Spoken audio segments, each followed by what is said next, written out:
Au nom du Père et du Fils et du Saint-Esprit, ainsi soit-il.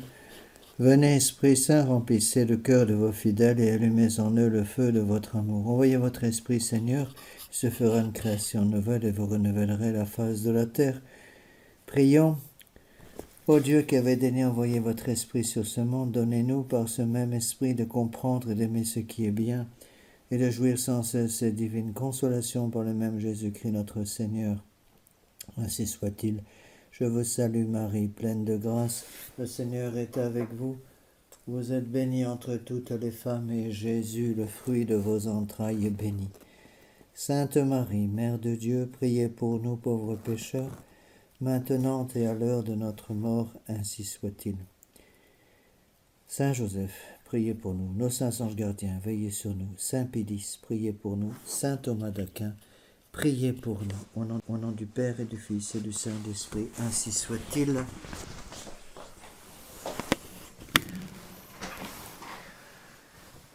Eh bien, chers frères, mes bien chers amis, nous avançons dans cette étude de l'œuvre fondamentale de Monseigneur Gaume,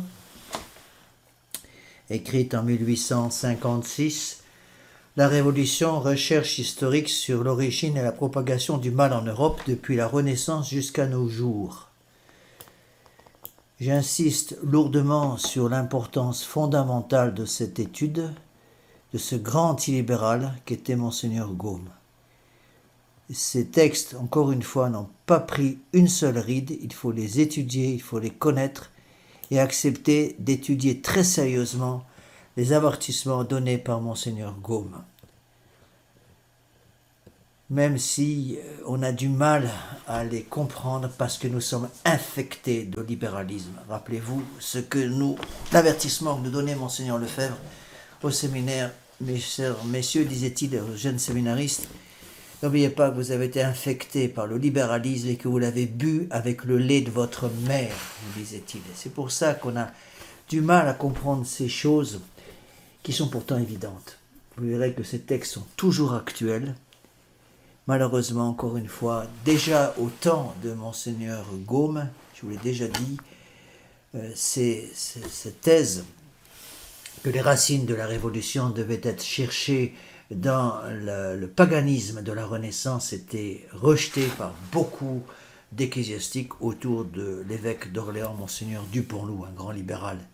C'est ce même Monseigneur Dupanloup qui s'était fortement opposé à l'introduction dans l'Église catholique d'un nouveau dogme, le dogme de l'infaillibilité pontificale pour le pape en 1870.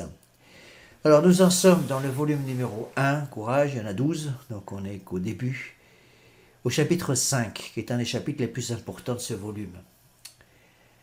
Donc nous allons étudier la Révolution et les droits de l'homme. Donc le dénigrement du christianisme et du passé chrétien, l'apothéose de l'homme, la déclaration des droits de l'homme, et qui est empruntée aux Athéniens, aux Spartiates et aux Romains. Donc, comme vous le savez, en 1789, le roi Louis XVI convoque à Versailles les États généraux du royaume, pour le clergé, le tiers-État et la noblesse. Bon. Le but du monarque est de s'entourer de lumière afin d'arrêter d'un commun accord avec ses sujets les meilleures mesures pour combler un déficit et opérer différentes réformes jugées utiles ou nécessaires. Le problème, c'est que le brave Louis XVI s'est fait complètement déborder sur son aile gauche, littéralement, par les libéraux et par toute une série de personnes dans l'Assemblée constituante qui vont vouloir non pas réformer, mais détruire de fond en comble, renverser de fond en comble l'ancien édifice fondé sur les principes catholiques, en respectant l'autorité de Dieu, pour construire un autre édifice fondé sur les droits de l'homme. Dehors les droits de Dieu, bienvenue aux droits de l'homme.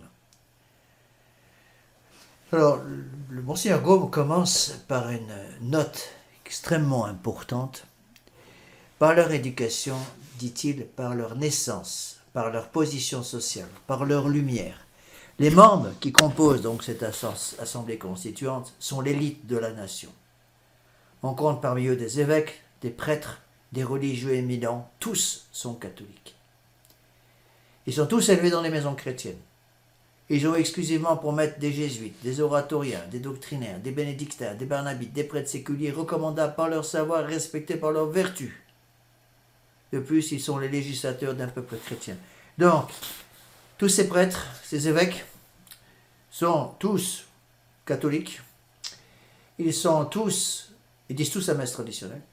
Ils enseignent tous le catholicisme traditionnel, mais ils sont tous pourris, intellectuellement, cérébralement parlant, par les idées de la Renaissance de l'humanisme, les idées libérales de l'humanisme.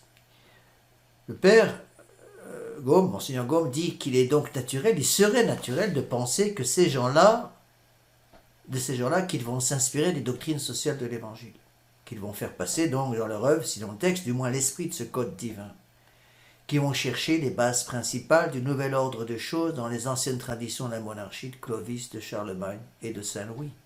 La France n'est-elle pas finée de l'Église? Qui vont interroger avec soin les chartres et les institutions des États catholiques de l'Europe.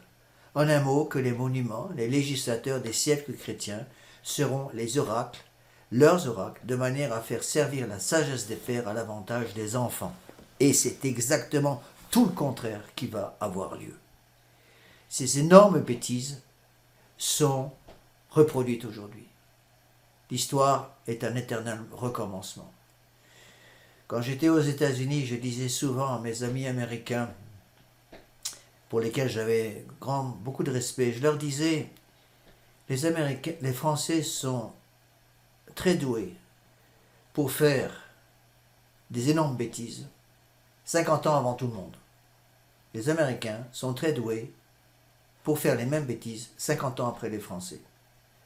Alors je ne sais pas qu'est-ce qui est plus grave, être les premiers à faire les bêtises ou être les derniers à faire les mêmes bêtises en répétant les bêtises qui ont été faites par nos anciens.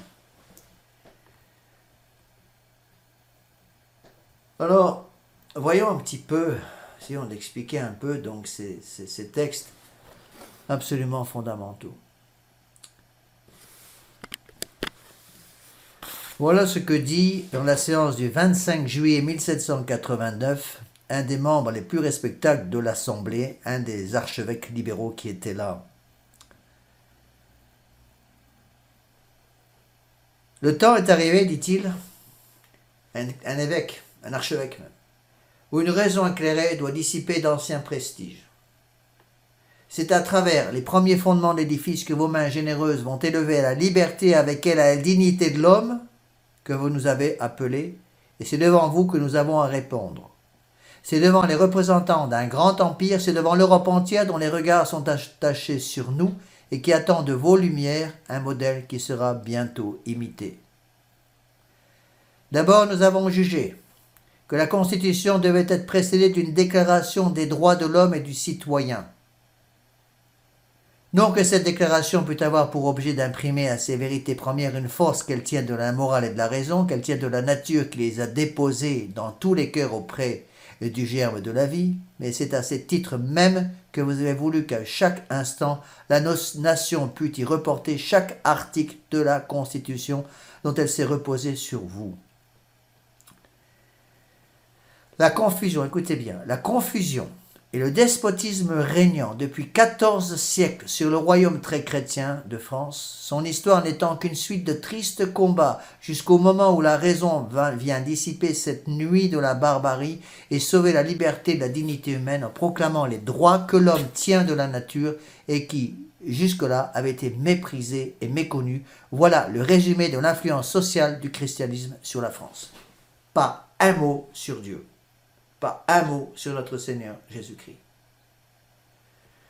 Je me rappelle quand j'avais 14-15 ans, j'étais malheureusement dans un lycée complètement moderne, un lycée sans Dieu, et on a étudié je ne sais pas combien de fois la Révolution dite française de 1789.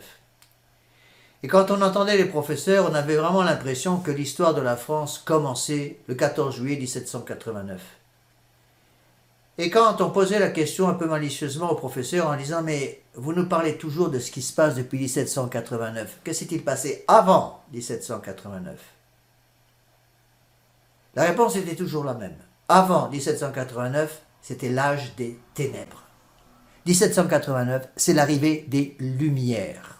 Lumières, c'est quoi? Les Lumières philosophiques issues des cerveaux brumeux de Diderot, de Rousseau, de Voltaire. Où ce prélat, encore une fois, des gens qui se prétendent catholiques, mais bien chers amis, Talleyrand et ses petits amis étaient tous, en principe, catholiques. Où ces prélats avaient-ils pris des pareilles idées?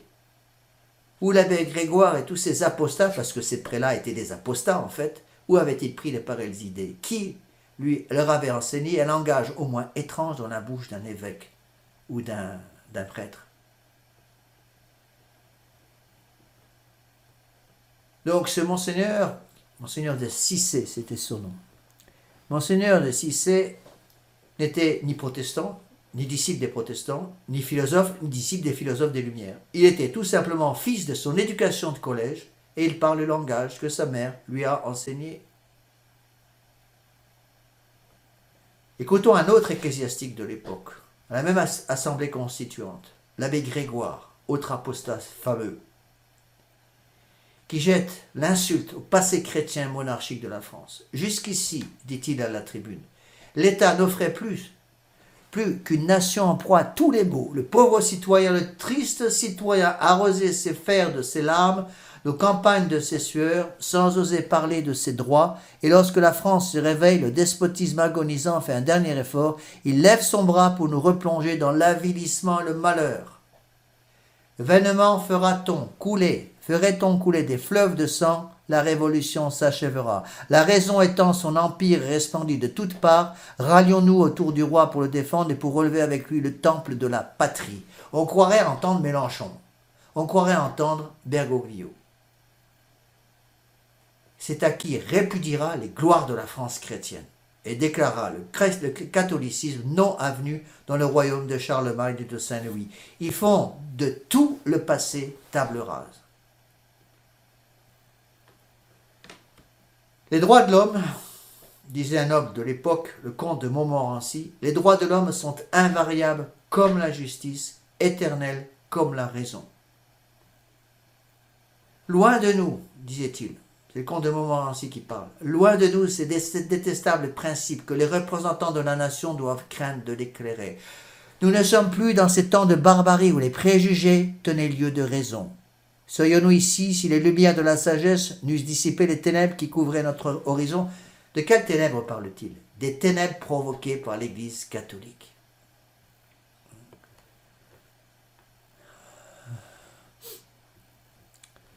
Avançons dans ces citations et remarquons dans toutes ces citations, elles sont toutes les mêmes. Une autre citation, Durand Mayan, des nobles donc. Je suis chargé par mon bailliage de réclamer une déclaration des droits de l'homme. Cette déclaration qui devrait être affichée dans les villes, dans les tribunaux, dans les églises même, serait la première porte par laquelle on doit entrer dans l'édifice de la Constitution nationale. Un peuple qui a perdu ses droits et qui les réclame doit connaître les principes sur lesquels ils sont fondés. On ne parle plus des principes de l'Évangile, on parle des principes d'un contre-évangile. Ce n'est plus la pauvreté, la chasteté et l'obéissance, les 10 commandements de Dieu et les 3 conseils évangéliques. Ce n'est plus la doctrine des vertus théologales, des vertus cardinales. C'est la vertu des droits de l'homme. Pas une seule fois, mes bien chers frères, les noms de Jésus-Christ, les noms d'évangile, les noms du christianisme, du catholicisme se trouvent sur les lèvres de ces législateurs. Pendant la discussion des droits de l'homme, ce terrain est entièrement, totalement païen. Pourtant, beaucoup de ces législateurs étaient des évêques et des prêtres. Ce n'étaient pas des mauvais bougres, mais ils avaient le poison du libéralisme déjà dans leur sang.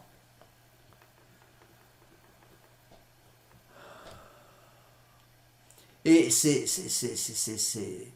imbécilités sont couvertes d'applaudissements par le peuple. Après avoir pendant 2 mois prodigué les injures et les calomnies au passé chrétien de la France et de l'Europe, les 1200 lettrés concluent par l'organe de l'évêque d'Autun qu'il faut tout détruire parce que tout est à refaire. Ici, c'est Monseigneur Talleyrand qui parle. Tout est à détruire, il faut tout détruire parce que tout est à refaire. Encore une fois, solve et coagula. La révolution, s'armant du marteau, au lieu de conserver soigneusement ce qui était bon, de modifier avec prudence ce qui ne l'était pas, frappe à coups redoublés sur les bases mêmes de la constitution religieuse et monarchique du plus beau royaume après celui du ciel. On coupe la branche sur laquelle on a bâti le nid. Voilà ce qu'on fait. Réaction aveugle et terrible du paganisme bourgeois contre le paganisme royal. Depuis la Renaissance, hélas, les rois en France avaient travaillé à se faire César et ils avaient à leur profit abattu l'aristocratie, annihilé la liberté des provinces, ils avaient voulu se faire pape. Ils avaient systématiquement opprimé l'Église. À son tour, le peuple, achevant cette œuvre païenne, se fait César, détruit la royauté et logiquement se fait pape, abolissant toute religion autre que la sienne. Donc tous les membres de l'Assemblée travaillent ainsi ensemble à l'envie à faire des ruines. C'est la fameuse nuit du 4 août 1789. Nuit de fièvre et de délire. Voilà ce qu'ils décrètent. L'Assemblée nationale détruit entièrement le régime féodal. Article 2. Les privilèges pécuniaires, personnels ou réels en matière de subsides sont abolis à jamais. Article 3. Une constitution nationale et la liberté publique étant plus avantageuse aux provinces que les privilèges dont quelques-unes jouissaient et dont le sacrifice est nécessaire à l'union intime de toutes les parties de l'Empire, il est déclaré que tous les privilèges particuliers des provinces sont abolis sans retour. Je saute certaines choses, mais voilà ce qui est dit. L'Assemblée nationale décrète donc, en mémoire des grandes et importantes délibérations qui viennent d'être prises pour le bonheur de la France, une médaille sera frappée, il sera chanté en action de grâce un Te Deum dans toutes les paroisses et églises du royaume. Non seulement on détruit l'église, mais on vient chanter un Te Deum pour se réjouir d'avoir détruit l'église. C'est de la folie institutionnalisée. En vue de ce monceau de ruines, terrible prélude de ruines plus grandes encore, les apôtres de la Révolution battent des mains. En l'honneur de cette nuit désastreuse, qui forme de temps de débris la première marche du trône et de l'autel où l'homme souverain doit bientôt s'asseoir, c'est le culte de la raison, il chante un dithyrambe comme le chrétien pourrait en chanter pour célébrer la nuit bénie où naquit le libérateur du monde. L'homme vient prendre la place de Dieu. En une seule nuit, l'arbre fameux de la féodalité, dont l'on couvrait toute la France, a été déraciné. Avec la féodalité, c'est toute la monarchie qui saute. C'est tout le support de la monarchie qui saute. C'est le support de la monarchie. Quel est-il? Ce support de la monarchie, c'est l'Église catholique. C'est toute la chevalerie qui saute. C'est tout l'honneur de la France qui saute. En une seule nuit, le triple pouvoir féodal, aristocratique, parlementaire a été littéralement anéanti.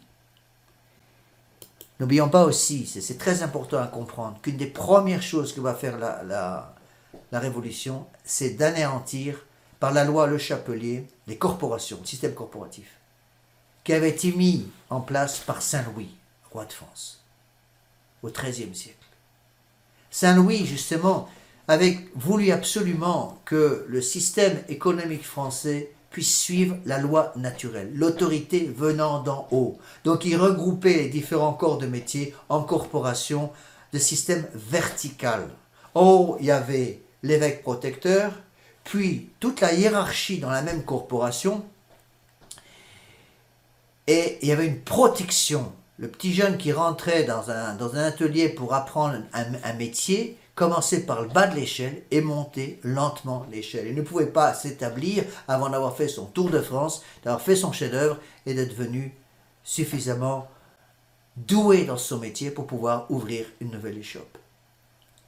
Donc, le système corporatif respectait la loi naturelle. Ce système corporatif a été supprimé et va être remplacé par un système syndical. d'un système vertical qui respecte la loi naturelle, basé sur la charité. On va remplacer ça par un système horizontal, le système syndical, basé sur la haine, la lutte des classes. On va mettre ensemble tous les apprentis contre tous les ouvriers qui ont déjà une formation professionnelle, contre tous les patrons, contre les protecteurs de chacune de ces corporations, et on va mettre la haine entre ces différentes couches. C'est ça la lutte des classes.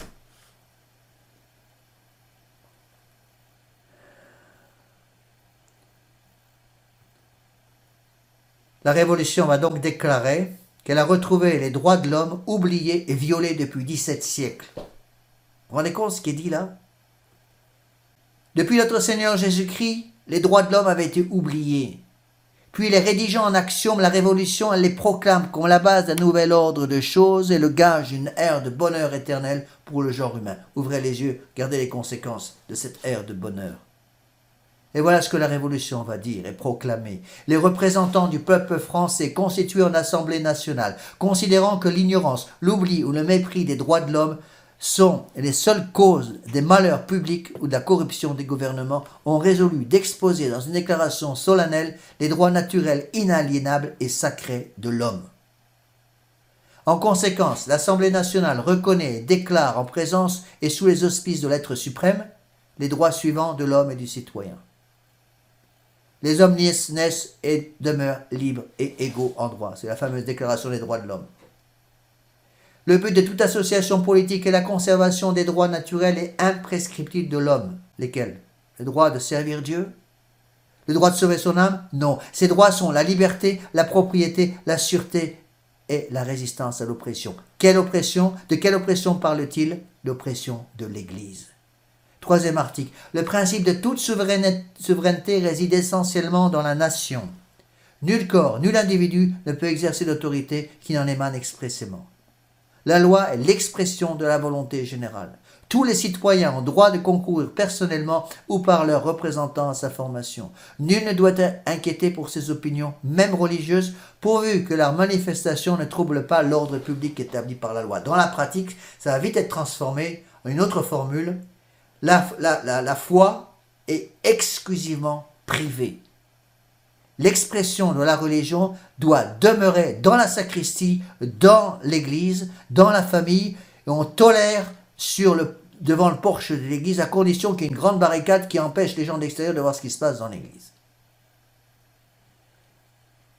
La révolution continue. La libre communication des pensées et des opinions est un des droits les plus précieux de l'homme. Tout citoyen peut donc parler, écrire, imprimer librement, sauf à répondre de l'abus de cette liberté dans les cas déterminés par la loi. Il suffit de regarder aujourd'hui ce que ça a donné, tout ça. Donc, on donne des armes à tous les bandits et on enlève les armes des mains des policiers et des mains des braves gens.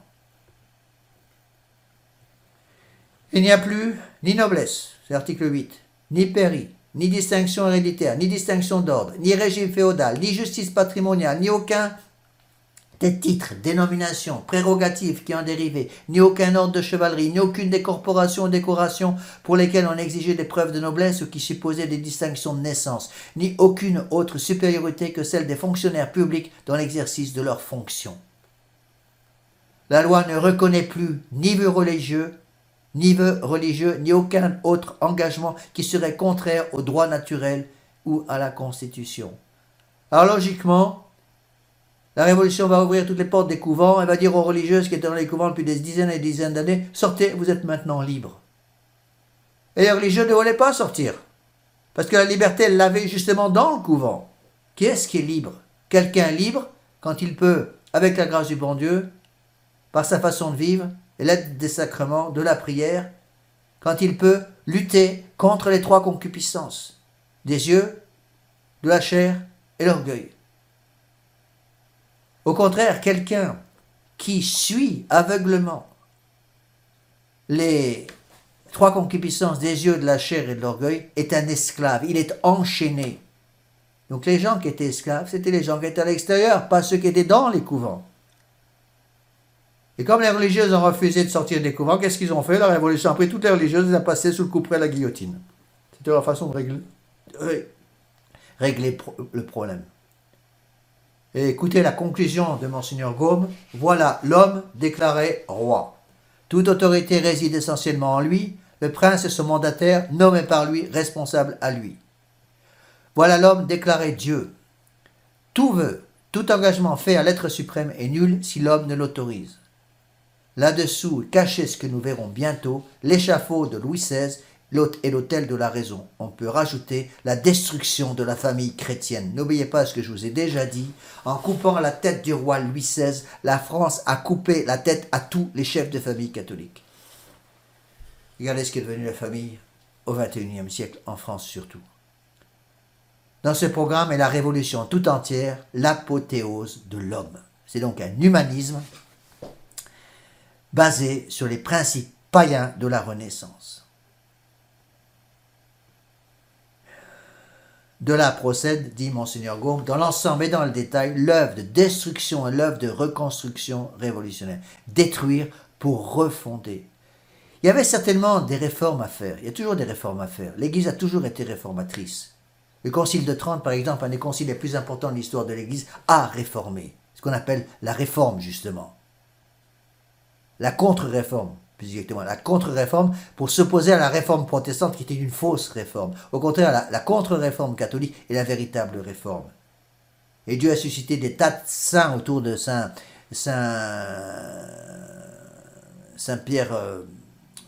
Charles Borromée pour justement, avec le Concile de Trente, réformer l'Église catholique, dans le bon sens. Une réforme est possible. Ce n'est pas une réforme de l'Église en tant que telle, c'est une réforme des hommes d'Église, une réforme des catholiques.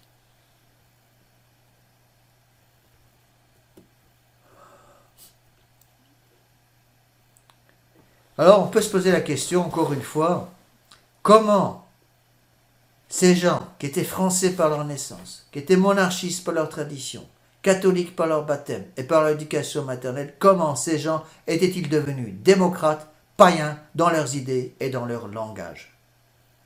Ne vous faites pas d'illusions, mes bien chers amis qui m'écoutez sur Internet. Le problème n'est pas simplement le libéralisme, c'est aussi l'esprit démocrate. La démocratie, c'est quoi, mes bien chers frères? La démocratie, c'est un système politique qui prétend que la vérité n'existe pas en elle-même, mais dépend du nombre. La démocratie, c'est donc pas le pouvoir du peuple comme on nous rabat les oreilles à longueur de journée. La démocratie, c'est le pouvoir du nombre. Les démocrates sont donc des gens qui croient que le nombre fait la vérité. Il y a plus de 51% de gens dans un pays qui sont pour l'avortement, donc on peut couper en rondelles les bébés dans le ventre, dans le sein de leur mère, il n'y a pas de problème, parce que c'est devenu la vérité, puisque la majorité, le peuple avec un grand P, a décidé que c'était la nouvelle vérité.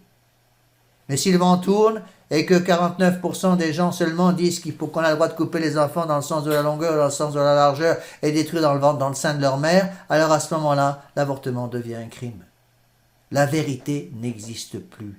Donc le système démocratique en tant que tel, dans ce sens-là, entend que la démocratie et le pouvoir du nombre est fortement, foncièrement, viscéralement anti-catholique.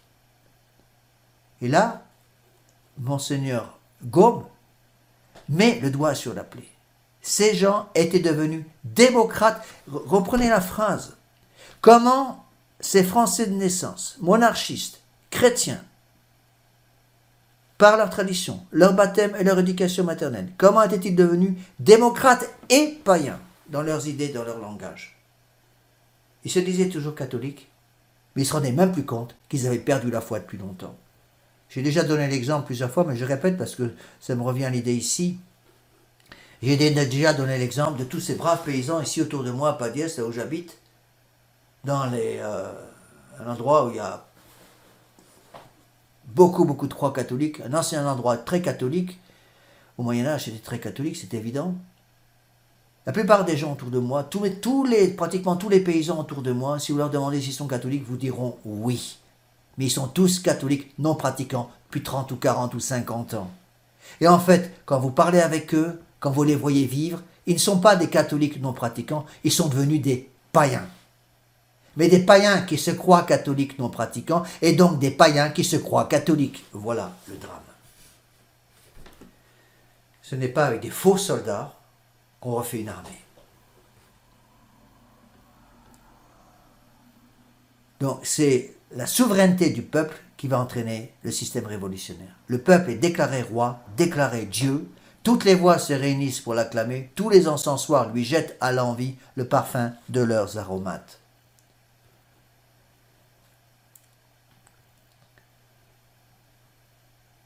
L'exemple, encore une fois, on voit encore une fois que Monseigneur Gaume répète. La répétition est l'essence même de l'enseignement. L'exemple de ces adulations insensées et coupables ne se trouve que chez les démagogues de l'ancienne Grèce, chez les tribuns ou les candidats ambitieux de la vieille Rome. Alors avait lieu l'adoration du peuple, et Cicéron nous apprend qu'à ce roi collectif, à ce Dieu en agonie, on promettait les victimes humaines pour obtenir ses faveurs. Tel maître, tel disciple. Par l'organe des modernes païens, la révolution dit au peuple « Tu es la seule autorité qui n'ait pas besoin d'avoir raison pour légitimer tes actes.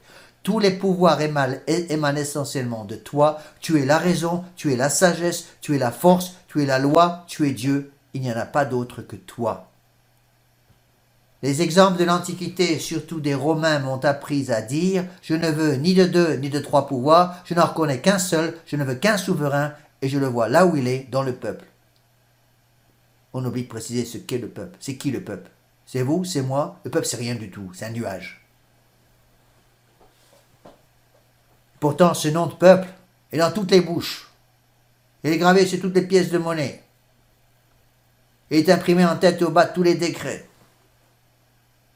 C'est ce peuple qui établit les magistrats, qui juge les rois, qui fait ou défait les demi-dieux, qui conduit leurs cendres au panthéon, ou qui les fait jeter dans l'égout. C'est lui qui proscrit, qui confisque, qui brûle, qui démolit, qui guillotine, qui règle tout avec une autorité souveraine dans la société et dans la religion. Exemple donné par Monseigneur Gaume, afin de lui rendre sensible sa toute-puissance, la Révolution lui décrète une statue colossale en bronze placée à la pointe de l'île de la Fraternité, ci devant l'île Saint-Louis à Paris, avec cette inscription « Au seul souverain, le peuple ». Et au bas de tous ces actes officiels, la Révolution, s'inspirant de la belle Antiquité, fait placer l'effigie du peuple roi. Voilà comment, mes bien chers frères, la France est passée du sommet de la montagne dans les égouts au bas de la montagne. Le peuple, c'est l'Hercule mythologique, dit Monseigneur Gaume, la personnification de la force brutale. En un mot, pour eux, le peuple, c'est la populace. Afin de le flatter en l'identifiant avec eux, en s'identifiant avec lui, ils font deux choses. Ils prennent son costume, ils affectent son langage, ils l'introduisent en qualité de juge au sein de leurs assemblées. C'est pour cela, mes bien chers frères, qu'il faut réagir. En tant que prêtre, j'ai réagi comment? La première réaction en tant que prêtre, pour bien montrer que je ne suis pas un fils de la Révolution. Quelle est ma première réaction en tant que prêtre catholique? Ma soutane. Tous les matins, j'embrasse ma soutane avant de la mettre. J'embrasse mon col romain avant de le passer autour de mon cou. J'embrasse ma ceinture avant de la mettre autour de ma taille. Parce que ce sont les trois symboles, justement, la pauvreté, la chasteté et l'obéissance. Le col romain rappelle l'obéissance, c'est l'anneau de l'esclave. La simplicité, la couleur noire de la soutane rappelle la pauvreté. Et la ceinture autour de la taille rappelle la chasteté. Eh bien, mes bien chers frères, écoutez bien ce que je vous dis, même si vous pensez que je suis fou de vous dire ça. La soutane est au prêtre, ce que la robe est à la femme. Vous voulez détruire un prêtre, qu'est-ce que vous faites? Première chose pour détruire un prêtre, on enlève sa soutane. Alors le prêtre sera habillé comme tout le monde, et une fois qu'il est habillé comme tout le monde, c'est facile de lui mettre dans la cervelle la croyance qu'il est un homme comme les autres. Je me rappelle Monseigneur qui, dans un sermon fameux, un 29 juin, un jour d'ordination, nous avait dit « À partir du moment où vous êtes prêtre, plus jamais on aura le droit, le monde aura le droit de dire que vous êtes un homme comme les autres, parce que vous n'êtes plus un homme comme les autres. Vous avez un caractère qui vous donne des pouvoirs divins. » Ça m'est arrivé une fois dans un aéroport aux États-Unis. Un pasteur protestant qui s'est assis à côté de moi. J'attendais mon avion. Il était dans le même avion que moi. Il s'est assis à côté de moi. Il a vu que j'étais en soutane. C'est bien noté que j'étais prêtre catholique. Il m'a dit, vous et moi, on est pareils. Il dit, ah bon? Je dis, dites donc, si vous prenez un bout de pain et que vous dites les paroles de la consécration, ceci est mon corps, qu'est-ce qui se passe? Rien, c'est toujours du pain. Moi, si je prends un bout de pain et que je dis, ceci est mon corps, le pain, la substance du pain, se transforme par le miracle de la transsubstantiation en substance du corps de notre Seigneur Jésus-Christ. Monsieur le pasteur protestant, si vous dites à quelqu'un qui est agenouillé devant vous, je te pardonne tous tes péchés au nom du Père et du Fils et du Saint-Esprit, qu'est-ce qui se passe? Rien du tout. Moi, si un catholique s'agenouille devant moi, en regrettant ses péchés du fond du cœur, en les accusant, si je lui dis Ego te absolvo, peccatis tui, si nomine Patris et Filii et Spiritus Sancti, je t'absous de tous tes péchés au nom du Père et du Fils et du Saint-Esprit, les péchés partent, disparaissent. On n'est pas pareil, on est différent. Parce que justement, on a un caractère qui nous sépare. Le catholique a un caractère qui le sépare des gens du peuple, le caractère du baptême. Donc les catholiques qui m'écoutent sur Internet, les quelques rares catholiques qui m'écoutent sur Internet, comprenez ces choses-là. Un catholique, c'est quelqu'un qui agit de façon différente, professionnellement, socialement, familialement. Il s'habille différemment. Il éduque ses enfants différemment. Il ne va pas dans les mêmes lieux de vacances que les gens de la Révolution. Comment voulez-vous que les catholiques qui se présentent comme tels soient encore catholiques s'ils vont passer leurs vacances, leur sacro-saint mois de vacances du mois de juillet au mois d'août sur les plages de la Côte d'Azur au milieu des nudités qui les entourent?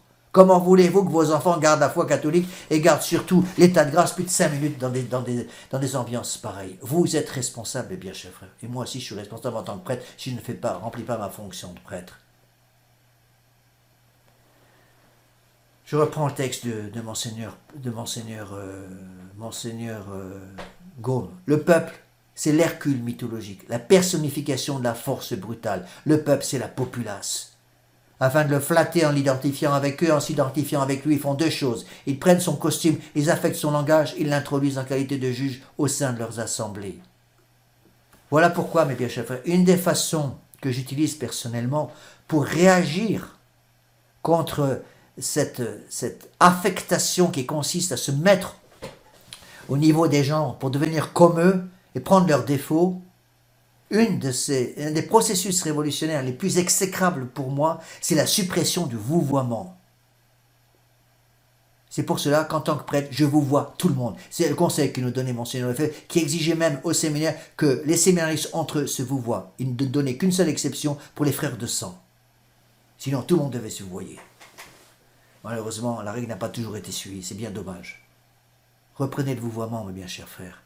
Apprenez à vos enfants à vouvoyer.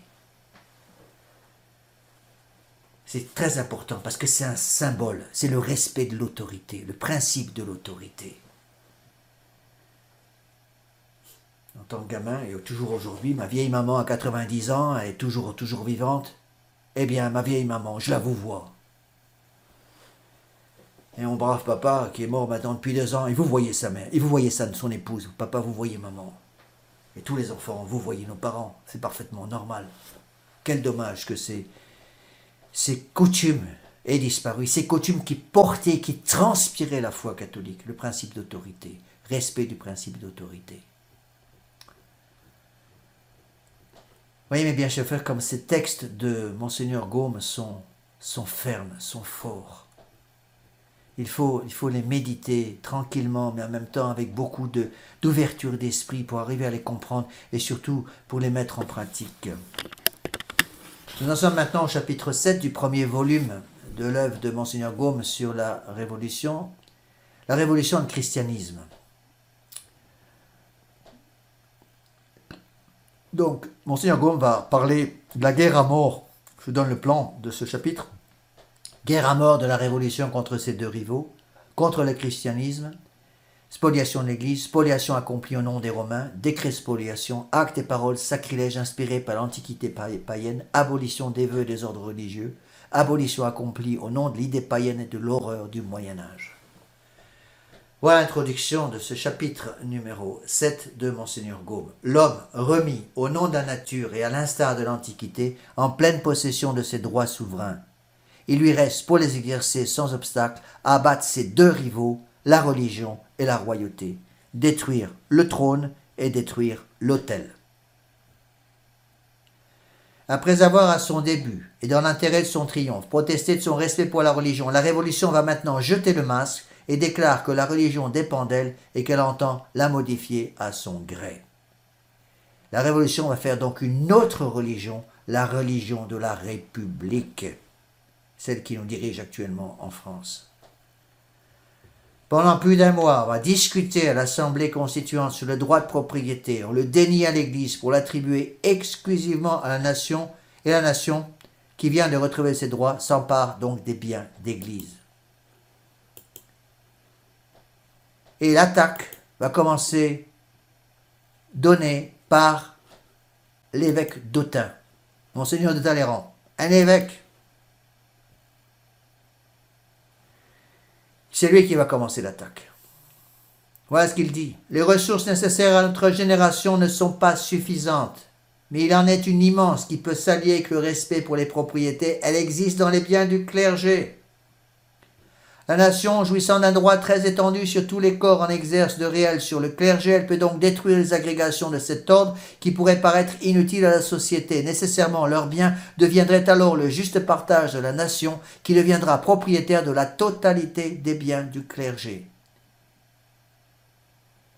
Le clergé existe par la nation pourrait le détruire. Il résulte évidemment de ce principe que la nation peut retirer des mains du clergé des biens qui n'ont été affectés et donnés que par elle.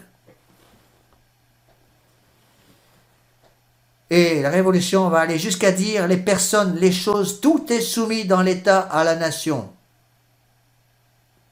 Donc par exemple, les enfants n'appartiennent plus à leurs parents, mais à la République. Monsieur Payon a dit ça.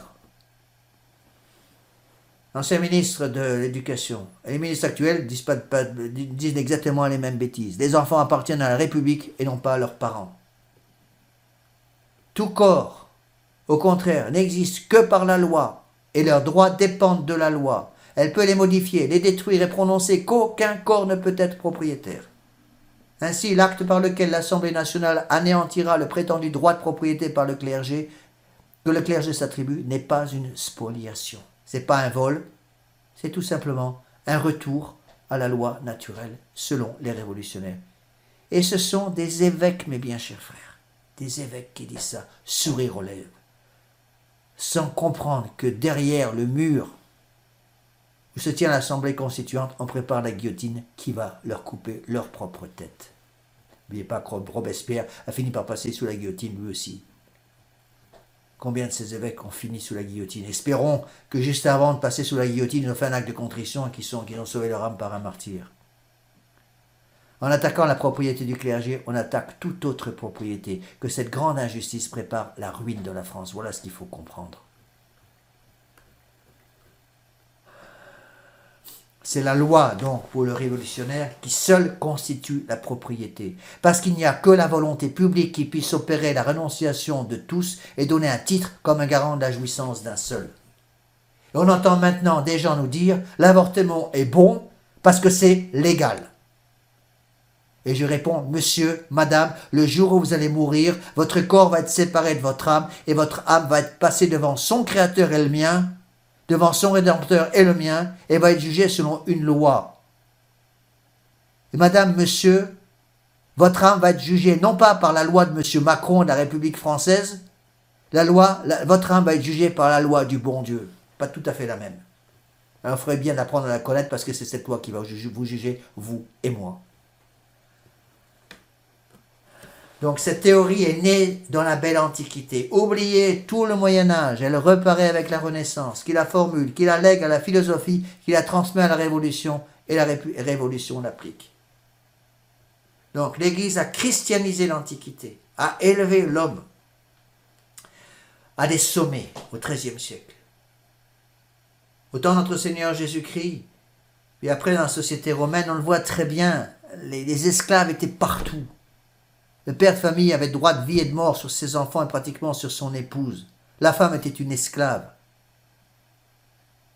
Et c'est l'Église catholique, par les ordres religieux, par des dizaines de millions de martyrs, qui a redonné ses lettres de noblesse à la famille, qui a christianisé la famille, qui a redonné la dignité de la femme, entre autres, avec un grand F, par la dévotion à la très sainte Vierge Marie, par l'ordre de chevalerie, par ce blanc manteau d'abbaye qui a été fondé par Saint Benoît dans toute l'Europe. Dans tous ces grands saints qui ont fait l'Europe chrétienne. Et on est monté jusqu'aux fêtes de la montagne au XIIIe siècle. Mais à la fin du XIIIe siècle, avec la mort de saint Thomas d'Aquin en 1274, c'est le début de la dégringolade. Et l'homme et la femme retombent dans l'esclavage dans lequel ils étaient avant l'arrivée du christianisme. La femme était une esclave au temps des Romains. Elle est redevenue une esclave. La femme était un objet au temps des Romains et des Grecs. La femme est redevenue un objet. Mettez un pied dehors, regardez ce qui s'y passe. Les femmes sont devenues des objets, alors que la femme est la reine de la famille. L'homme est devenu une brique, il fait partie d'un mur et puis c'est tout. La dignité de l'homme, la véritable dignité de l'homme qui vient de Dieu a été totalement détruite. Et en détruisant l'influence de Dieu sur l'homme, on détruit l'homme lui-même. Donc, j'insiste sur cette phrase de Monseigneur Gaume. L'Antiquité reparaît avec la Renaissance, première étape, qui la lègue à la philosophie des Lumières, deuxième étape, qui la transmet à la Révolution, troisième étape, quatrième étape, la Révolution l'applique. Mettez le pied dehors, voyez ce qui se passe aujourd'hui en France. C'est le paganisme qui reparaît dans les actes comme il a reparu dans les idées. Le poisson pourri par la tête, d'abord le démon va mettre ses faux principes dans les cervelles pour qu'ensuite ça passe dans les façons de vivre. Changez les façons de vivre des gens et vous changerez leur façon de penser. Changez les façons de penser des gens et vous changerez leur façon de vivre. Faites penser les gens comme des païens par les principes de la Renaissance et les gens vont commencer à vivre comme des païens. On en arrive à tel point qu'aujourd'hui, la plupart des Français considèrent que l'avortement est un droit, que le divorce est un droit, que le suicide est un droit. Ils s'enorgueillissent de pouvoir tuer un enfant dans le sein de sa mère. Ils s'enorgueillissent de pouvoir se tuer. Ils s'enorgueillissent de pouvoir détruire la famille par le divorce. Si vous voulez remonter la pente, qu'est-ce qu'il faut faire? Une des premières choses à faire, c'est supprimer le divorce. Pour rappeler qu'on ne sépare pas ce que Dieu a uni. En supprimant le divorce, on sauve la famille. En sauvant la famille, on sauve la cellule fondamentale de la société moderne, à savoir la cellule qui permet le retour de notre Seigneur Jésus-Christ. Il ne faut pas oublier aussi un petit détail technique qui est peu connu, c'est que c'est à un ministre protestant, M. Necker, qu'est due la convocation de l'Auguste Assemblée à laquelle la France opprimée va devoir sa renaissance et sa gloire. Pas oublier ça. Alors, les catastrophes vont commencer. Je ne vais pas vous lire la longue liste que donne Monseigneur Gaume, parce que c'est très long, sur tout ce qui se passe. La Révolution va attaquer les possessions du Saint-Siège, les États d'Avignon, le comtat venessin, va s'emparer des immeubles, les fabriques des églises cathédrales, s'empare de tous les jardins, les vergers, les locaux occupés par les religieux et les religieuses. Il s'empare de tous les biens des corporations, congrégations séculières, ecclésiastiques et laïques, d'hommes, de femmes, des séminaires, des collèges, des familiarités, des confréries, de toute autre association de piété et de charité. Il s'empare de l'argenterie des églises dépendant de la liste civile. Il détruit tout. Il s'empare de toutes les grilles en fer des maisons religieuses et destinées à la fabrication des pics pour l'armement des citoyens. Il s'empare de tous les biens de l'ordre de Malte. Il s'empare de tous les meubles et effets des maisons religieuses, les destine au campement des troupes et les met à disposition des généraux. Il s'empare de toutes les cloches des églises pour faire les canons nécessaires à la défense de la République. Il s'empare de tous les presbytères de leurs revenus et destine au soulagement de l'humanité souffrante et à l'éducation républicaine. Il s'empare du linge des églises et le destine aux hôpitaux militaires. Il s'empare de toutes les cloches existant encore à Paris et ordonne d'en faire des canons. Il s'empare de toute l'argenterie des églises. À Rome même, il la met en réquisition, ne laisse qu'un seul calice dans chaque église. Et pour couronner son œuvre, le peuple Dieu, dit Monseigneur Gaume, condamne à 10 ans de galère tout prêtre qui oserait présenter comme injuste la vente ou l'acquisition des biens du ci-devant clergé. Pauvre France. Et les révolutionnaires viennent porter tout le fruit de leur vol en disant « Nous vous apportons la dépouille de l'hypocrisie et les hochets de la superstition. » Non pas pour sauver les âmes, mais pour sauver la République et consolider le règne de la raison et de la liberté. Il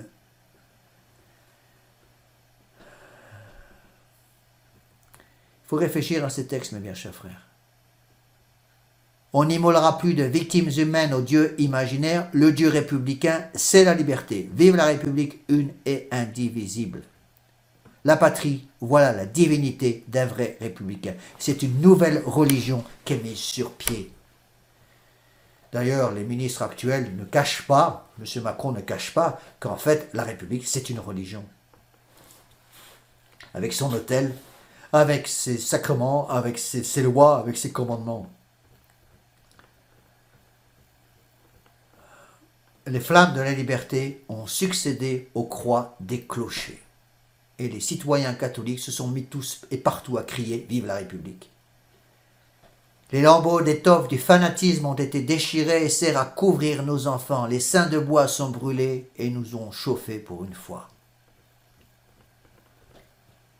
Partant du principe païen de sa souveraineté absolue, l'homme déclare que les vœux religieux sont incompatibles avec les droits qu'il tient de la nature et que le serment du religieux est un suicide civil. Le 14 février 1790, le peuple souverain déclare qu'il ne reconnaît plus les vœux monastiques et décrète en conséquence que les ordres et congrégations de l'un et l'autre sexe sont et demeureront supprimés en France sans qu'on puisse à l'avenir en établir d'autres. C'est l'âme de la France qui est morte. Un État vraiment libre, ils savent ce qu'ils font. Écoutez bien, 18 août 1792. Un État vraiment libre ne doit souffrir aucune corporation, parce que justement, un système corporatif est un système qui suit la loi naturelle. Il faut remplacer ça par les syndicats. Regardez, en France, ce qu'est devenu la France avec le système syndical. Donc la Révolution va supprimer toutes les corporations religieuses, les congrégations séculières d'hommes et de femmes, ecclésiastico-laïques, même celles uniquement vouées au service des hôpitaux et au soulagement des malades. À tel point que lorsqu'ils ont mis tout le monde dehors, tous les catholiques ont été mis dehors, tous les biens des églises ont été volés. À ce moment-là, les révolutionnaires se sont rendus compte qu'il n'y avait plus une seule école en France et puis un seul hôpital pour s'occuper des pauvres et des vieillards et des malades. Cela doit nous faire sérieusement, mes bien chers frères, sérieusement, très sérieusement réfléchir. Donc la Révolution, de sa pleine autorité, va établir un système de religion, une religion nationale. Monseigneur Gaume expliquait ça en 1856. Donc la Révolution commence par bouleverser toute la hiérarchie catholique. Sous un voile de christianisme et de catholicisme, c'est l'apothéose de l'homme.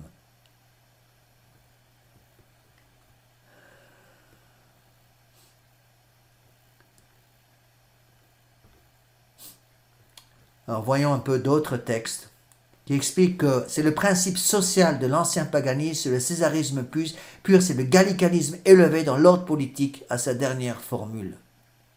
Faire une église donc sans pape, absorber à son profit la double autorité spirituelle et temporelle, se faire représenter en médaillon, voilà, en tant qu'empereur et souverain pontife, voilà dans sa plus simple expression le dernier mot du peuple souverain et le principe générateur de la constitution civile du clergé. C'est l'homme qui devient à la fois roi et Dieu tout ensemble. Rappelez-vous la grande définition de Monseigneur Gaume de la Révolution, haine formelle de toute ordre dans lequel l'homme n'est pas reconnu comme roi et Dieu tout ensemble. Ces textes semblent forts, mes bien chers frères. Monseigneur Gaume avait raison. Et ainsi, le nom de tous ces prêtres apostats à la Révolution va devenir synonyme de tous les forfaits.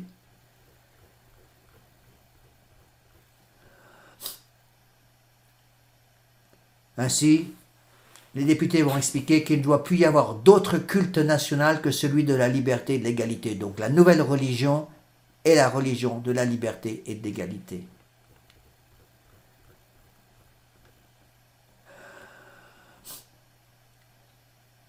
Donnons quelques exemples. dans le livre de Monseigneur Gaume, donne des exemples ahurissants. Le 5 octobre 1793, la section de la Croix-Rouge à Paris, craignant que cette dénomination ne perpétue le poison du fanatisme, déclare au conseil de la commune qu'elle y substituera celui de section du bonnet rouge. La Croix-Rouge qui devient le bonnet rouge. Ça me rappelle un colonel de l'armée américaine qui était un de mes fidèles à Albuquerque, au Mexique, aux États-Unis, qui me disait pendant la guerre du Golfe, pendant la guerre, les avions de la Croix-Rouge ne pouvaient même pas atterrir sur les aéroports d'Arabie Saoudite à cause de la Croix-Rouge qui était peinte sur leurs ailes. Et il fallait enlever la Croix-Rouge, la repeindre en blanc pour que les avions qui amenaient les médicaments et les vivres puissent atterrir. On est devenu complètement fou. Le caractère de destruction et de propagande universelle que manifeste en toute occasion la Révolution française mérite d'être soigneusement remarqué. Il montre clairement qu'elle n'est ni la révolte, ni la rébellion, ni l'anarchie locale, mais bien l'insurrection générale contre tout ce que, dans son omnipotence, l'homme n'a pas établi.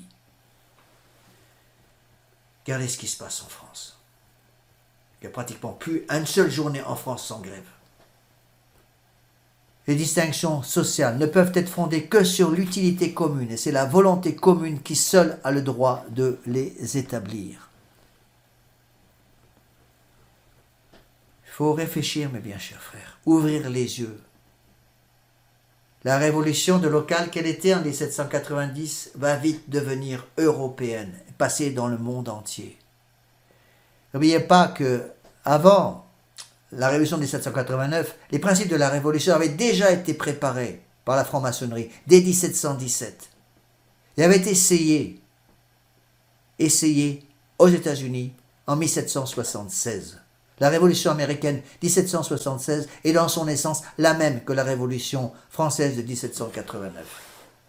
Quand j'expliquais ça à mes fidèles américains quand j'étais aux États-Unis, ils me disaient « Monsieur l'abbé, vous n'avez pas le droit de dire ça parce que la révolution 1776 dans notre pays aux États-Unis a été une révolution non sanglante. Votre révolution en France de 1789 est une révolution sanglante. C'est donc pas la même. » Réponse, c'est la même parce que les principes sont les mêmes. Mais les États-Unis étaient un pays imprégné de protestantisme. Les idées du protestantisme, c'est l'homme libre. C'est la liberté, l'égalité, fraternité. Donc les principes révolutionnaires maçonniques de la Révolution sont rentrés dans cette société protestantisée comme le couteau dans le beurre, sans effusion de sang. Au contraire, en France, les racines étant catholiques, pour rentrer et détruire ces racines catholiques, la Révolution française a dû imposer les mêmes idées de liberté, d'égalité, de fraternité, mais cette fois-ci dans un bain de sang. Voilà ce qu'il faut comprendre.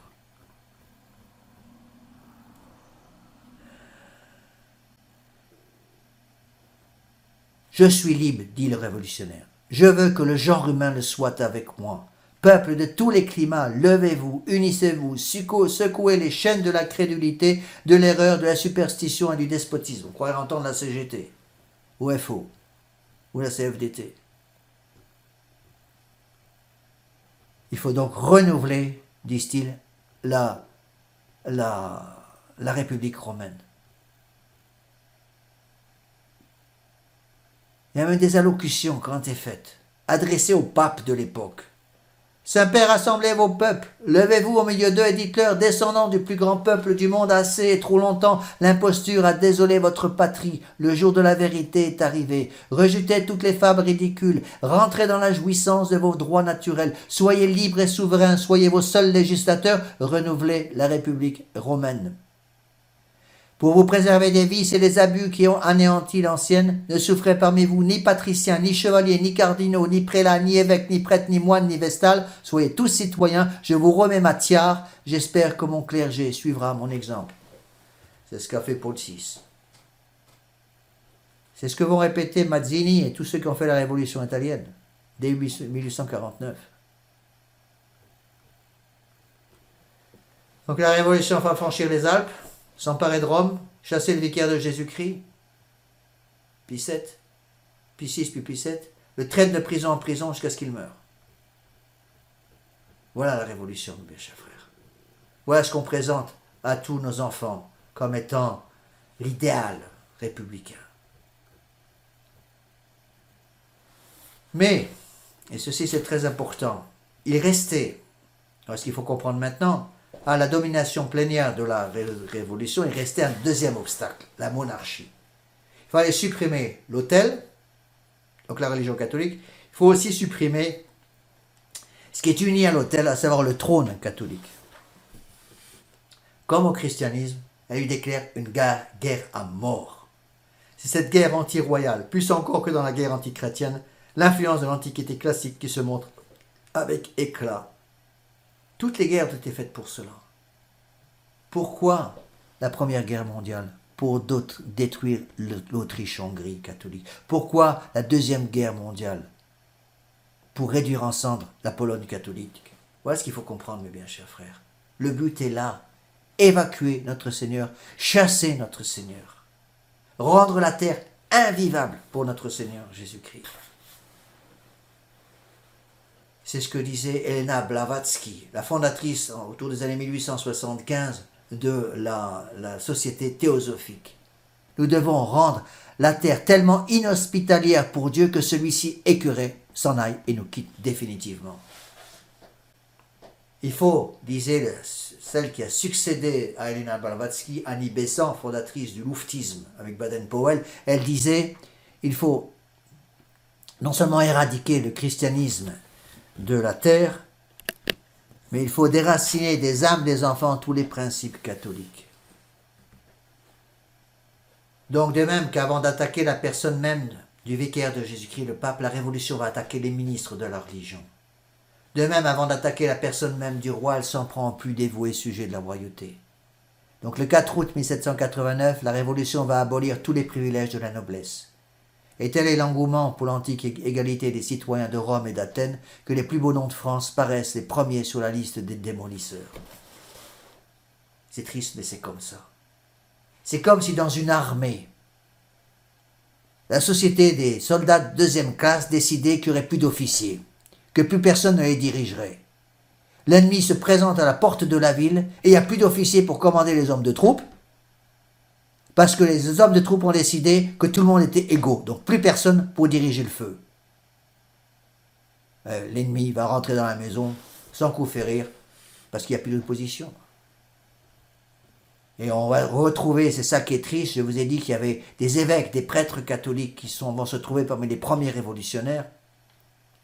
On va retrouver aussi des tas de grands noms de la noblesse française parmi les révolutionnaires. C'est le vicomte de Noailles, c'est le duc de Châtelet, c'est le comte d'Agoult.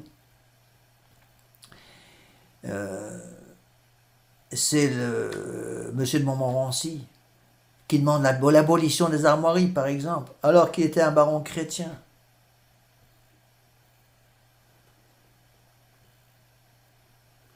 Quelle tristesse, mes bien chers frères. Mais que cela nous serve de leçon. Le problème, c'est qu'on écoute ces choses-là, on écoute en disant « oui, c'est triste, c'est quand même dommage, avant c'était mieux ». On verse quelques larmes de crocodile parce que ça fait bien et on ne change rien dans la vie de tous les jours. N'oublions pas la conclusion de Monseigneur Gaume qui va répéter pour la 100e fois « c'est au nom des Grecs et des Romains que les titres de noblesse sont maintenant supprimés ». C'est au nom des Grecs et des Romains qu'on se moque de la noblesse et qu'on rend suspecte sa facilité à se dépouiller de ses titres et de ses privilèges. C'est au nom des Grecs et des Romains qu'on demande l'égorgement de la noblesse.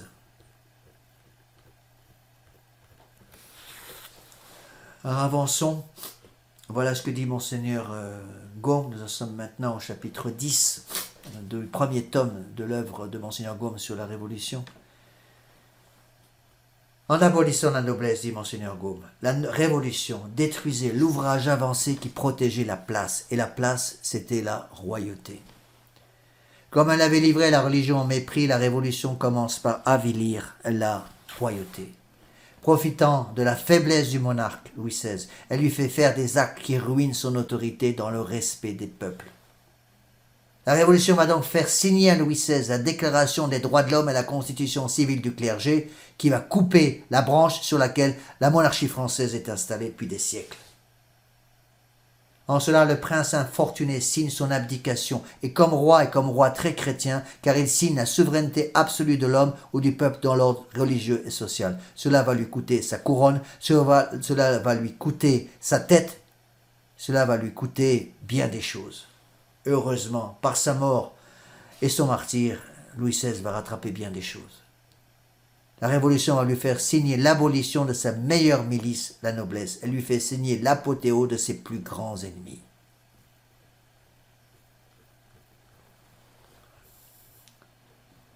Donc, ce qu'on appelle la Révolution n'est d'après les révolutionnaires que l'anéantissement d'une foule d'abus accumulés depuis des siècles par les erreurs du peuple ou le pouvoir des rois catholiques.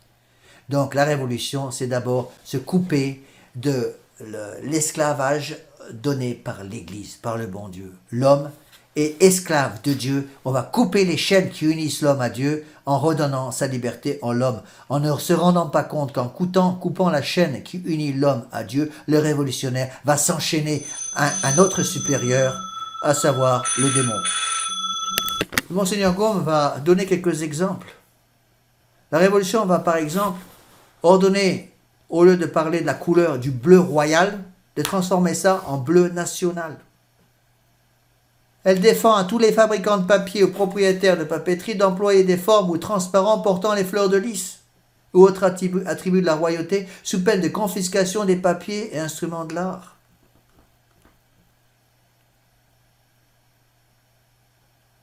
Les locataires ou fermiers, aux frais des dits propriétaires, seront tenus dans un mois pour tout délai, sous les peines portées par la loi, de faire retourner toutes les plaques de cheminée ou contre-feu portant des fleurs de lys.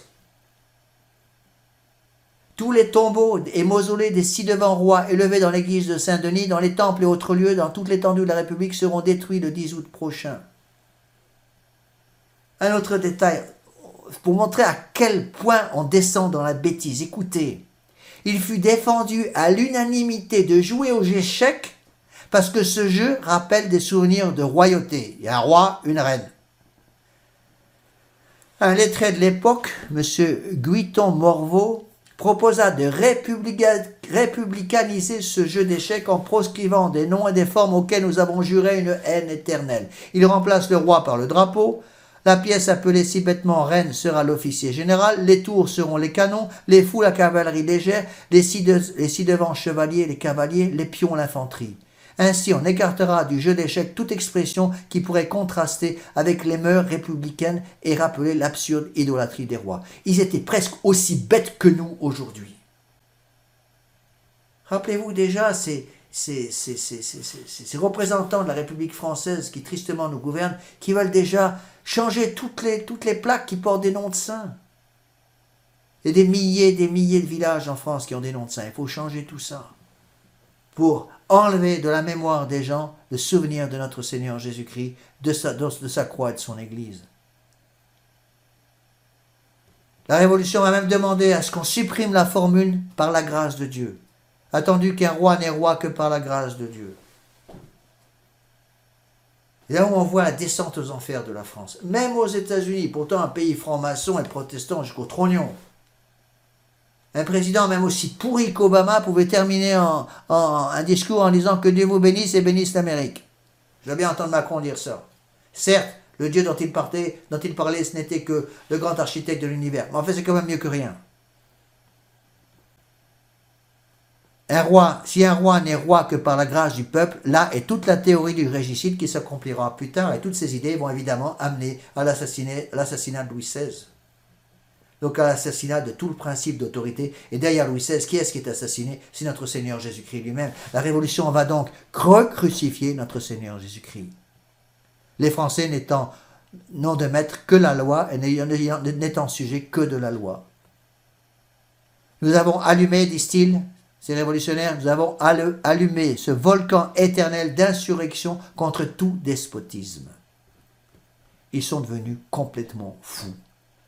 Et nous, au XXIe siècle, on est encore plus fous qu'eux.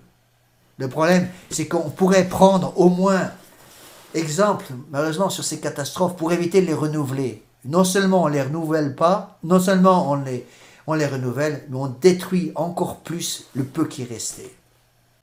Donc du mépris de la royauté, on va passer à la spoliation de ses biens. Et c'est au nom des Grecs, encore une fois, qu'on la demande. Alors je saute beaucoup de passages, j'ai pas le temps de tout expliquer. Dans les droits de faire la guerre, par exemple, on passe à celui de nommer les généraux de l'armée. Au nom des Grecs et des Romains, on le réclame en faveur du peuple.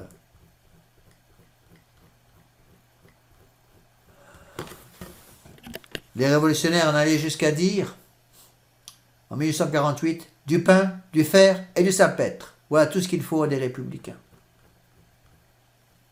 Les églises sont nécessaires aux catholiques, les prisons sont nécessaires aux révolutionnaires.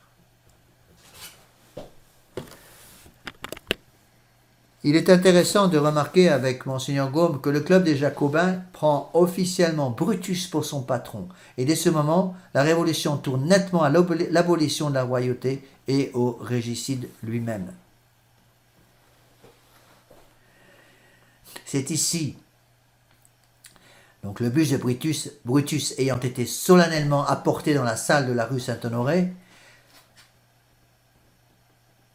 le président le présenta à tous les républicains de la France, c'est ce discours. C'est ici qu'il faut préparer la chute des rois, la chute de Louis le dernier, Louis XVI. C'est donc ici que doit reposer l'image de ce grand homme qui, le premier, a manifesté le désir de purger la terre des rois. Regardez Brutus, citoyen, l'assassin de Jules César. Il vous rappellera sans cesse que pour être de bons citoyens, vous devez toujours être prêt à sacrifier ce que vous avez de plus cher, même vos enfants, au bien de votre pays.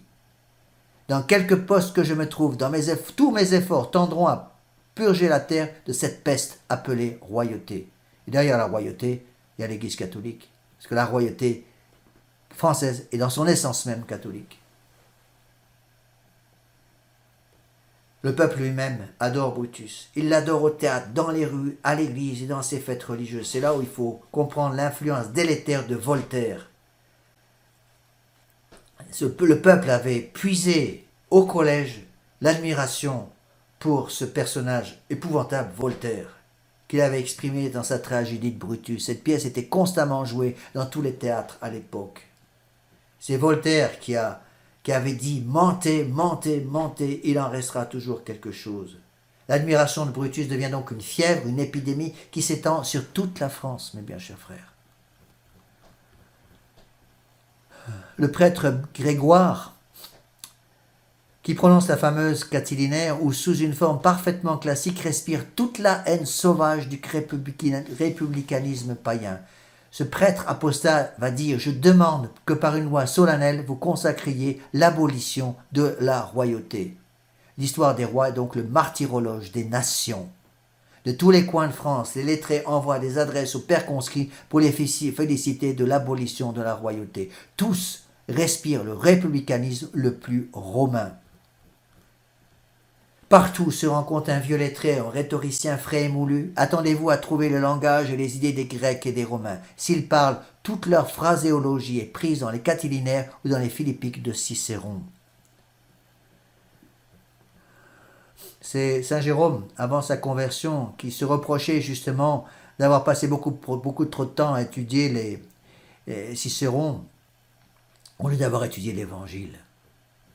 Et donc il a eu beaucoup de mal à se couper justement de cette influence délétère de ces idées de l'humanisme de son temps.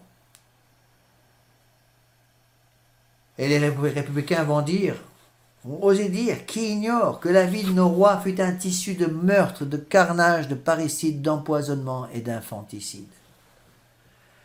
La royauté de Saint-Louis, voilà comment elle est vilipendée, mes bien chers frères. Comme il nous faut réagir, et réagir par la foi catholique, réagir par l'état de grâce, parce que si je ne suis pas en état de grâce, je ne peux pas comprendre toutes ces choses-là. Le cri général se fait entendre dans toute la France, périssent les tyrans, vive la République universelle. Consummatum est, il n'est plus. Il parodie la phrase de notre Seigneur Jésus-Christ sur la croix, tout est consommé, juste avant sa mort. Le fanatisme expire, tout est consommé, disent les révolutionnaires. La Révolution se reconnaît pour la fille de la Renaissance, mais non fille de la Réforme, de Brutus et non de Luther. Oui, C'est important de voir que la Renaissance et les principes humanistes de la Renaissance ont fait plus de dégâts encore que les principes de la réforme de Martin Luther. L'abolition de la royauté n'était qu'un pas pour arriver évidemment au régicide. Le nom de roi disparaît du langage et fait place, comme dans les auteurs classiques, à celui de tyran. Dès qu'on parle de ce qui se passait avant la Révolution française, dans les écoles modernes en France, on parle de l'âge des ténèbres. J'ai déjà parlé de ça. Donc, ils vont commencer à dire dans leurs ouvrages qu'un roi est un animal qui se nourrit de chair humaine. La victime la plus agréable à immoler à Jupiter, c'est un roi. Voyez jusqu'où ils vont, mes bien chers frères.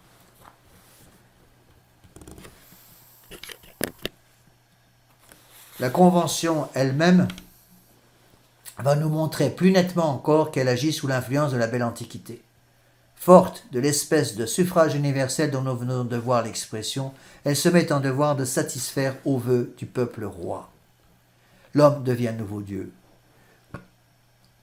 Les exemples de l'Antiquité serviront d'éclaircissement le dogme païen de la souveraineté du peuple, de fin de non-recevoir. On remplace Dieu par l'homme, avec toutes les conséquences que ça entraîne.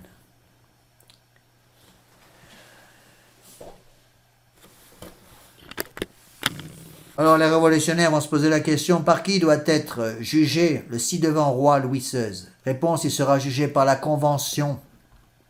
Réponse,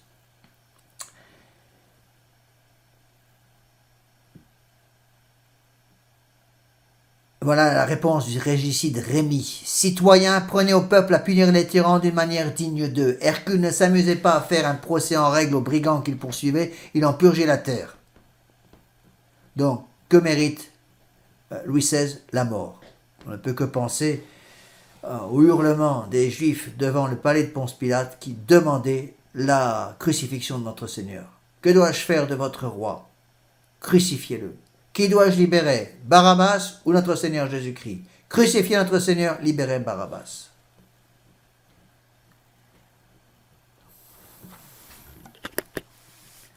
Là, de la tyrannie, le peuple va jurer haine éternelle à la royauté après avoir juré haine éternelle à l'autel catholique.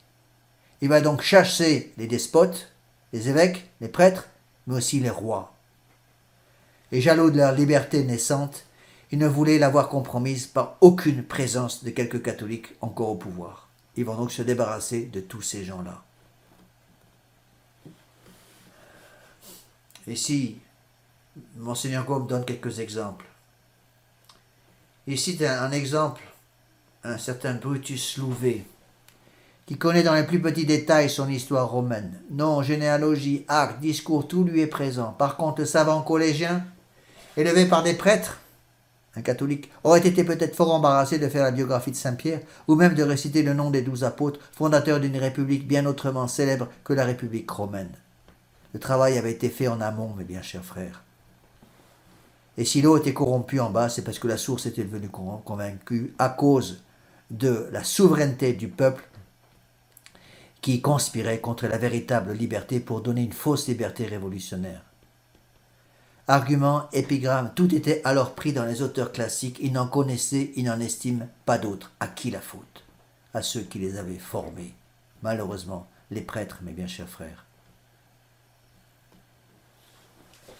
Donc cet intervalle entre la Révolution le 21 janvier, mort de Louis XVI, 1793, contient la révélation sans nuage de l'influence exercée par les études de collège sur le drame sanglant qui, au point de vue politique, résume toute la Révolution, l'assassinat de Louis XVI. Et en apprenant la mort de Louis XVI, tous les lettrés de la France, tous catholiques, manifestaient alors les mêmes sentiments, parlaient le même langage, félicitaient les régicides de cette montrée digne des grands hommes de l'Antiquité.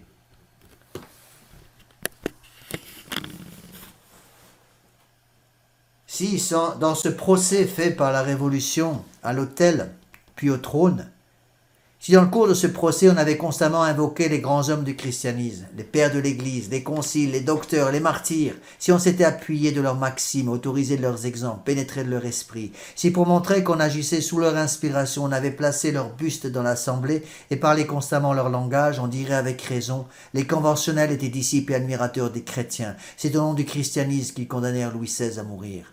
De même, si dans le cours du procès, on avait constamment invoqué Luther, écoutez bien, Calvin, Zwingli, Farel, Arius ou Mahomet, si on s'était appuyé de leurs maximes, autorisé de leurs exemples, pénétré de leur esprit, si pour montrer qu'on agissait sous leur inspiration, on avait placé leur buste dans l'assemblée et parlé constamment leur langage, on dirait alors avec raison, les conventionnels étaient disciples et admirateurs de Luther, de Calvin, d'Arius et de Mahomet.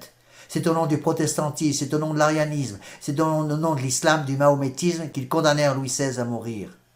Si donc, dans le cours du procès, on a constamment invoqué les républicains de Rome et d'Athènes, si on s'est appuyé de leurs maximes, autorisé de leurs exemples, pénétré de leur esprit, si pour montrer qu'on agissait sous leur inspiration, on a placé leur buste dans l'assemblée et constamment parlé leur langage, si en particulier la majorité régicide qui a décidé que le roi est jugeable, qu'il sera jugé par la convention, qu'il sera jugé sans appel, qu'il sera condamné à mort, a motivé son vote par l'autorité des républicains de Rome et d'Athènes et de Brutus en particulier, n'est-on pas en droit de dire que les conventionnels de la Révolution française étaient disciples et admirateurs des républicains de Rome et d'Athènes? C'est au nom de l'Antiquité païenne, Brutus en tête, qu'ils ont condamné Louis XVI à mourir. Reste à savoir maintenant, conclut Monseigneur Gaume, qui avait, après 18 siècles de christianisme, remis en tel honneur, les républicains de Rome et d'Athènes, qui avait ressuscité Brutus, qui en avait fait pour la jeunesse catholique les traits, le type du patriotisme, le modèle du vrai républicain, l'oracle des législateurs chrétiens et français. Si c'est l'éducation de collège et l'éducation donnée exclusivement par des religieux, par des prêtres, surtout les jésuites, donnée dans les royaumes très chrétiens, donnée à des jeunes gens dont l'éducation maternelle avait été généralement catholique, il faut reconnaître que les thèmes et les versions, les narrations, amplifications, déclamations et tragédies classiques ne sont pas choses indifférentes.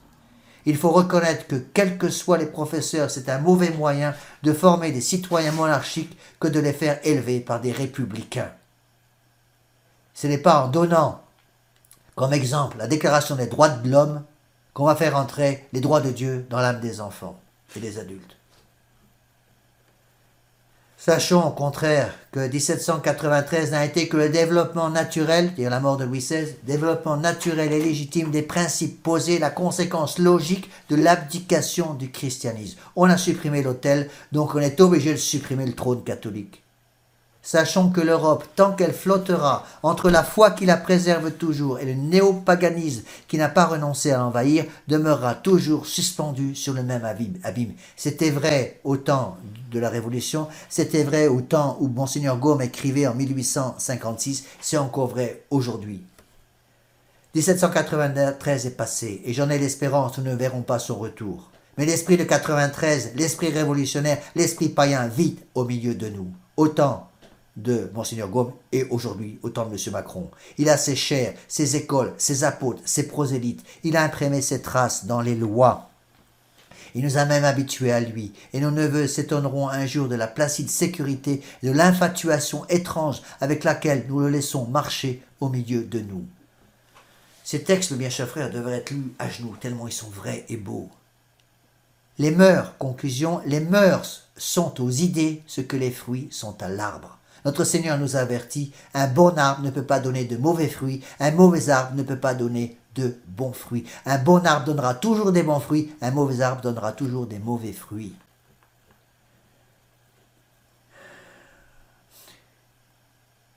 Et Monseigneur Gaume va donner quelques conséquences, en croyant les informations d'aujourd'hui, en 2020. Il dit les attentats à la pudeur sur les enfants au-dessus de 16 ans ont plus que triplé, il parle en 1856. Les attentats à la pudeur sur les adultes se sont accrus de 34%. Pendant la période de 1835 à 1849, pendant 14 ans, le nombre des suicides en France a été de 43 493. 32 783 hommes et 10 710 femmes. Le nombre des naissances illégitimes, il parle en 1856, mes frères. Le nombre de naissances illégitimes qui en 1805 était de 45 000 s'élève aujourd'hui au chiffre annuel de 73 000. Heureusement qu'ils ne connaissaient pas les chiffres d'aujourd'hui, parce que je pense qu'ils seraient morts d'apoplexie.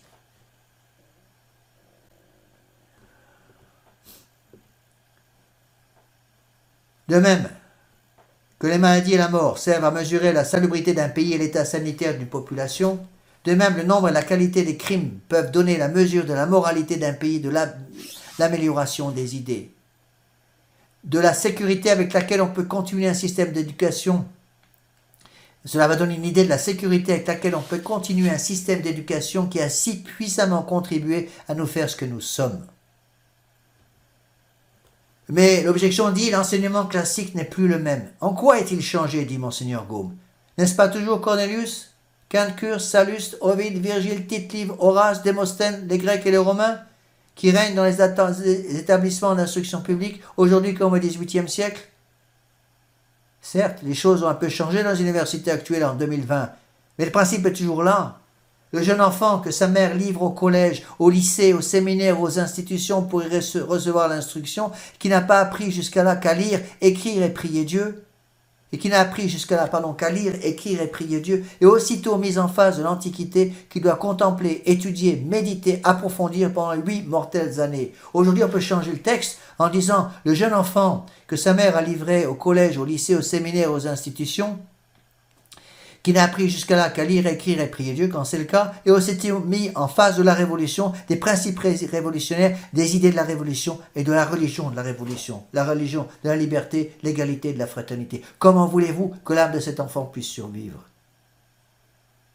On va insinuer dans l'esprit de cet enfant qu'il n'est pas nécessaire d'être chrétien pour être vertueux, puisque le paganisme avait une si belle morale et la pratiquait si bien. À quoi ça sert le catholicisme?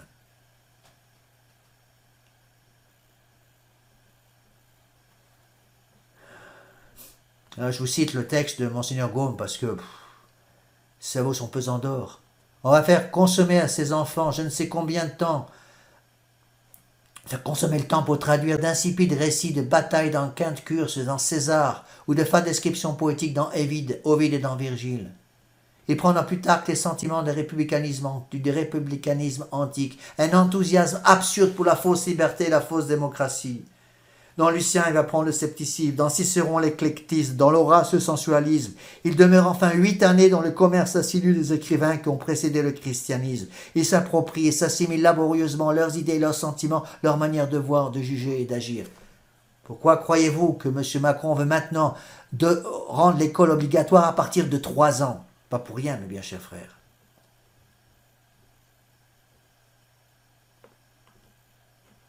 Les grands hommes, les orateurs, les poètes, les martyrs, les héros que la religion a produits, nos gloires nationales, la littérature, les arts, les institutions et les mœurs du peuple chrétien, tout cela cède le pas aux études païennes. Tandis que la moindre aventure des dieux, le moindre axiome des prétendus sages de l'Antiquité, tout cela est gravé profondément dans l'esprit de la jeunesse, se retrouve à chaque instant dans les auteurs qu'elle explique, repasse sous les yeux 1000 fois dans le cours des études. Les discours, les combats, les vertus de nos pères catholiques ne semblent pas dignes d'instruire nos enfants. Prétend-on former des sujets à la monarchie en ne leur parlant que d'Athènes et de Rome? Cet enseignement a été, suivant le mot d'un illustre évêque, la plus redoutable épreuve de l'Église depuis son berceau. Il a profondément ébranlé le christianisme en Europe, pour la raison très simple qu'il a effacé la notion, détruit le sens, altéré l'esprit, diminué le prestige, en y substituant la notion, le sens, l'esprit et le prestige de la civilisation grecque et romaine, faite par et pour le paganisme. Et ceux-là même qui, par miracle, conservent après de telles études la foi chrétienne, sont et demeurent païens en tout ce qui n'est pas du domaine de la religion. Donc la plupart des catholiques sont comme ça aujourd'hui, mes bien chers frères. Ils sont catholiques le dimanche de 10h à midi, ou de 10h à 11h30, et ils sont païens toute la semaine. Beaucoup de nos fidèles sont comme ça. Ils vivent comme des païens, ils pensent comme des païens, ils agissent comme des païens. Dans leur famille, dans leur société, dans la vie professionnelle, ils agissent et vivent comme des païens à longueur de journée, sauf le dimanche. De 10h à 11h30 pendant la messe, où là, ils ferment les yeux en priant devant le Saint-Sacrement, ils joignent les mains pour prier notre Seigneur Jésus-Christ. Ils seront aussi peut-être catholiques de 6h à 6h30 le soir pendant la lecture du chapelet ou pendant la prière du soir. Et tout le reste de la semaine, ils sont des païens. Il y a pourtant, note Monseigneur Gaume, une politique chrétienne, un art chrétien, une littérature chrétienne. C'est là ce qui est délaissé, incompris, inconnu même de la société morale moderne. On sort des collèges avec des idées antiques, des vertus et des vices antiques. Avec un ensemble d'idées philosophiques, morales, politiques, en opposition avec celles qu'il faut avoir dans la pratique de la vie moderne, surtout eu égard aux devoirs du citoyen.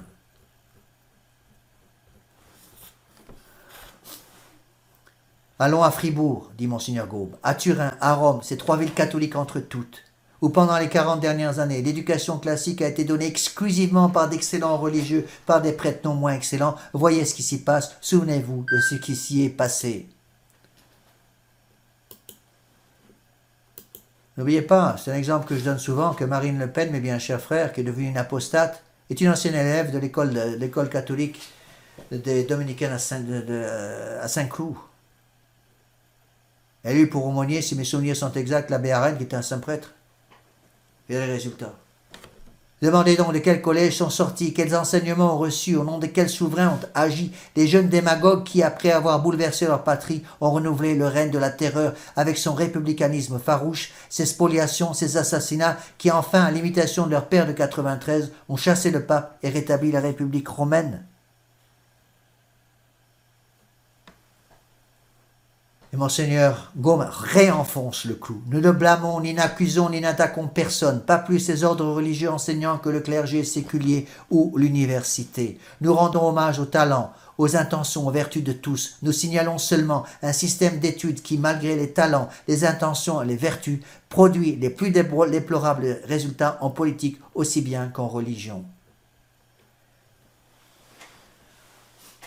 Et l'histoire du régicide politique dont nous venons de retracer le plus mémorable exemple, ne finit pas à Louis XVI. Ces annales sanglantes arrivent jusqu'à nos jours. Et ici, il y a une belle phrase de Monseigneur Gaume qui est très vraie. L'histoire du régicide est la même que celle du suicide. C'est la même chose. Pour ne parler que du régicide politique, il est très commun dans l'Antiquité, inconnu au Moyen-Âge, mais il reparaît avec la Renaissance. Depuis la Renaissance, l'Europe monarchique envoie l'élite de sa jeunesse se former à l'école de l'Antiquité républicaine. Rappelez-vous, mes bien chers frères, les 3 R, Renaissance, Réforme, Révolution. Renaissance, 14e siècle, Réforme, Luther, 16e siècle, Révolution, 1789. Pour détruire l'autel et le trône, le prêtre et le roi. Avec la Renaissance et la Réforme, sa fille directe, l'esprit républicain et démocratique de l'Antiquité reparaît en Europe. La démocratie sortie des collèges combat partout. Donc c'est l'esprit démocratique, enfant de la Renaissance, qui va détruire l'autel et le trône. Voilà ce que c'est que la démocratie, mes bien chers frères. Le pouvoir du nombre et non pas le pouvoir du peuple. L'instruction scientifique n'eut plus alors que 2 sources, la Grèce et Rome, pays républicain par excellence, terre natale du régicide. Quand Rome s'éteint, le genre humain s'abaisse. Constamment, le beau côté de la médaille offerte à notre étude, c'est la République. Le côté odieux, c'est la royauté. Partout dans l'Antiquité, la haine de la monarchie et le régicide. Pendant 2000 ans, le monde joue avec la tête des rois.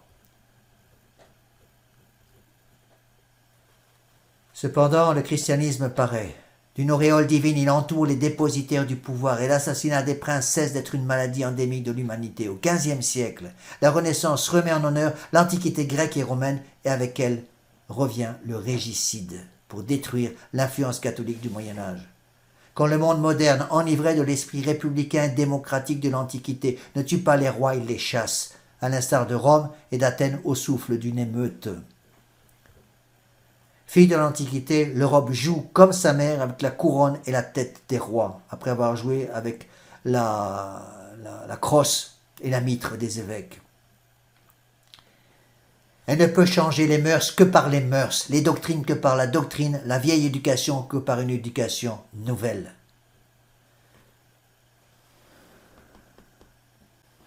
Au contact de l'Antiquité, la jeunesse des collèges se prend infailliblement d'admiration pour les institutions, les hommes et les idées antiques.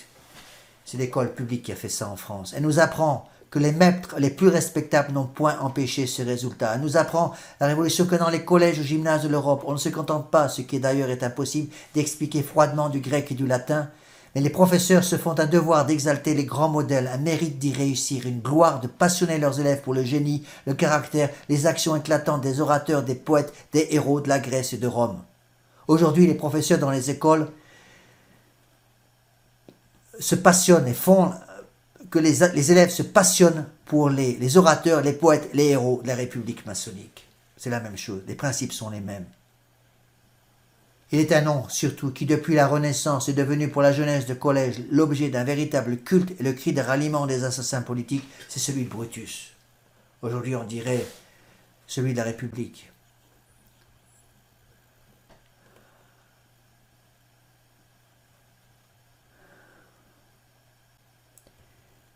Donc, Monseigneur Gaume donne l'exemple d'un dénommé Montanus, à la fin du XVe siècle. Il vivait à la Renaissance, à Milan, un célèbre professeur de littérature, Montanus, ayant reçu une injure du duc Galéas. Força il dissimule, mais jure de se venger. Au nombre de ses élèves était un jeune homme à peine âgé de 18 ans, appelé Jérôme Ligati. Un jour, Montanus, après avoir suivant son habitude exaltée devant sa classe Brutus et Cassius, prend Ligati en particulier, lui montre à l'exemple de Cicéron, Brutus traversant les siècles environné d'une auréole impérissable et comblé des éloges de la postérité. Il fait briller à ses yeux la gloire immortelle qu'il acquérera lui-même en délivrant sa patrie du tyran Galéas. Ces leçons portent leurs fruits. Quelques jours après, le 26 décembre 1476, Oligati assassine le duc de Milan en présence de tout le peuple dans l'église de Saint-Étienne. On l'arrête, on le condamne au dernier supplice et jusqu'à la mort, le jeune démocrate de l'époque conserve son stoïcisme républicain. Pas un sentiment chrétien ne s'éveille dans cette âme paganisée. On a les fruits de ce qu'on a planté, mes bien chers frères. Monseigneur Gaume note que ce qui n'est pas moins de droit de surprendre, c'est l'incontestable bonne foi des hommes qui croyaient pouvoir sans péril jouer avec de pareilles idées. Et aujourd'hui encore, mes bien chers amis, en 2020, on continue de jouer avec ces mêmes idées, malgré les leçons de l'expérience, malgré les réclamations de quelques personnes encore sensées. Ces milliers de livres corrupteurs seront, à la prochaine rentrée universitaire et scolaire, remis entre les mains de la jeunesse, étudiés et commentés. Et les mêmes causes produisent toujours les mêmes effets. Et voilà ce qu'ils vont dire. Salut Marianne. Principe de la République, pleine de force, le peuple est avec toi, le fruit de tes entrailles, la République est bénie. Sainte Marianne, mère du droit, aie pitié de nous, délivre-nous. Et le blasphème va continuer. Vierge Marianne, Vierge de la République, entends, écoute, exauce dans l'Italie nos prières et nos vœux. Asile du banni, liberté du captif, patrimoine du pauvre, famille du paria, espoir de l'affligé, force du faible, foi du mourant, immortalité du mort, rends-nous la France, rends-nous la patrie, rends-nous la République, Vierge de la liberté, délivre-nous des rois et des papes, Vierge de l'égalité, délivre-nous des aristocrates.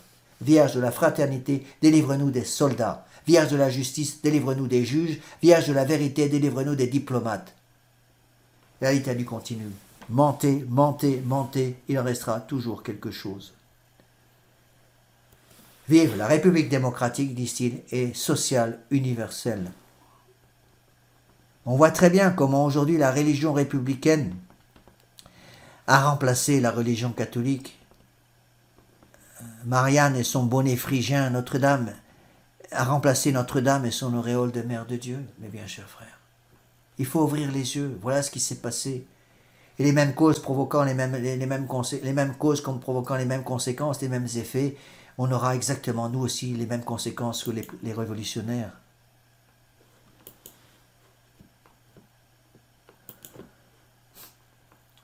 Encore un texte ici intéressant. Dès notre âge le plus tendre, on nous inspirait des idées et des sentiments tout opposés à ceux dont nous avions besoin dans la vie réelle. On nous animait d'un aveugle enthousiasme pour des actions et des vertus dont la société où nous allions entrer devait condamner et punir l'imitation comme un crime. N'était-ce pas absurde?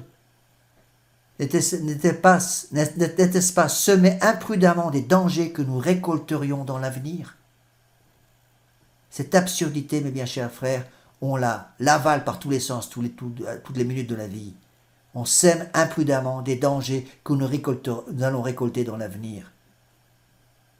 Quelle que soit l'habileté des agriculteurs, quelle que soit la bonté du sol, livré produit toujours livré. Depuis la Renaissance, en résumé, dit Monseigneur Gaume, l'Europe chrétienne et monarchique envoie l'élite de sa jeunesse se former à l'école de l'Antiquité païenne et républicaine. De là se fait palpable, chrétienne par son baptême, monarchique par son histoire, l'Europe moderne vit dans un état permanent d'hostilité contre le catholicisme et de fermentation démocratique. Ce double esprit qui la tiraille en sens contraire et qui, par le chemin du régicide et des révolutions, la conduit au précipice, à cela, quel remède humain? Un seul, disent-ils, l'éducation. Le paganisme conduit au modernisme et à l'apostasie de Bergoglio, mes bien chers frères. Et Monseigneur Gaume va terminer son premier volume, que j'arrive au bout du premier volume, avec une magnifique citation de Donoso Cortés. Il n'y a que deux systèmes possibles d'éducation. Je crois que j'ai déjà cité dans mon introduction, mais je la recite. Il n'y a que deux systèmes possibles d'éducation, le païen et le chrétien. C'est la restauration du système païen qui nous a conduits à l'abîme où nous sommes, et nous n'en sortirons certainement que par la restauration du système chrétien, ou notre Seigneur, ou l'enfer. Nous sommes les fils de la Renaissance, malheureusement avant d'être les fils de la Révolution, que la Révolution ainsi ne fut autre chose pour nous que la mise en scène des études du collège.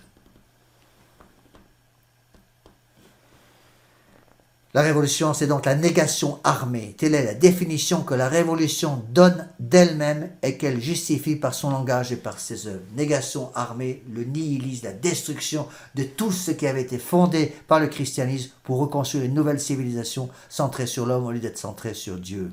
Tout détruire et rien refaire. Donc l'histoire de la révolution va se diviser en deux périodes, période de destruction, période de reconstruction. Le 5 mai 1789, les États généraux composés de 1213 députés sont installés à Versailles. Dès les premières séances, le feu est mis aux matières inflammables préparées depuis longtemps et le 20 juin, l'explosion révolutionnaire commence. La haine dans toute l'étendue, dans toute la profondeur du mot, la haine de l'ordre religieux et social, la haine de Dieu et des rois, la haine des personnes et des choses déborde sur la France comme la lave embrasée d'un volcan. En quelques mois, une des plus florissantes portions de l'Église universelle, le plus beau royaume de l'Europe, bouleversé, couvert de sang et de ruines, ne présente plus que l'image du chaos. À la lueur des flammes, sous les coups de la brèche, de la hache, du marteau et de tous les instruments de destruction, disparaissent du sol dont elles étaient l'ornement 50 000 églises ou chapelles. Dans ce nombre figure une foule de monuments de premier ordre, soit par leur destination, soit par leurs souvenirs, soit par les chefs-d'œuvre de tout genre dont ils sont le rendez-vous. Telles sont les cathédrales de Cambrai, d'Arras, ces magnifiques églises de Marmoutier, de Cîteaux, de Cluny et beaucoup d'autres. Dans le même désastre, dit Monseigneur Gaume, sont enveloppés 12 000 abbayes, couvents, prieurés, monastères, fondations séculaires des rois, des princes et des fidèles. Ce qui échappe au marteau révolutionnaire est converti en casernes, en magasins, en écuries, en salles de spectacle, d'agiotage et sous le nom de clubs, en cavernes de démolisseurs et d'assassins. 20 000 châteaux pillés, brûlés, dévastés, rasés jusqu'au sol, mêlent leurs ruines à celles des abbayes et des églises. Aucun souvenir historique, aucune gloire nationale ne les protège. Au contraire, la Révolution semble s'acharner avec plus de fureur contre les antiques manoirs des vainqueurs de Bouvines, de Damiette, de Ptolémaïde, de Jérusalem, de Denain et de Fontenoy. Dans ces châteaux, dans ces abbayes, dans ces couvents et ailleurs, plus de 80 000 bibliothèques sont saccagées, dispersées, lacérées, vendues à vil prix.